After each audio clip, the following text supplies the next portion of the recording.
দাদা আজকে electric bike শুরু হচ্ছে মাত্র 32,000 টাকায়।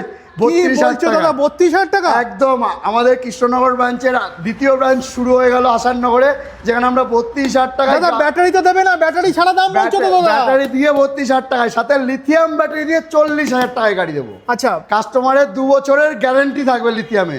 40,000 টাকায় লিথিয়াম দিয়ে ব্যাটারি দিয়ে গাড়ি দেবো। আর নর্মাল ব্যাটারি নিলে 32,000 টাকা। আরে বাপ, সাথে 1 বছরের 4টে ফ্রি সার্ভিস। আচ্ছা, উইথ ডিশ উইথ 12 ইঞ্চি চাকা। বাপরে, কালার দেখো আজকে কিন্তু ভরে ভরে কালার আছে। কালার এখানে আছে, এখানে আছে, কালার তো ভরপুর আছে। আমার যেমন কৃষ্ণনগর আউটলেট আছে, সেম আসাননগরে সেম কালেকশন নিয়ে কোনো অসুবিধা নেই। আচ্ছা, আজকে আবার দেখতে পাচ্ছি ডুয়েল হেডলাইটও রয়েছে। এই যে ডুয়েল হেডলাইটের চমক দিয়ে দিয়েছি 35,000 টাকায়। 35,000 টাকায় dual headlight with dish. With dish. আরে বাপরে দাদা, আর কি চমক কি রয়েছে? চমক তো স্পেশাল চমক তো দিয়েই দিলাম। এই যে স্পেশাল চমক, এই আসাননগরের শোরুমের সবথেকে স্পেশাল চমক 35,000 টাকা।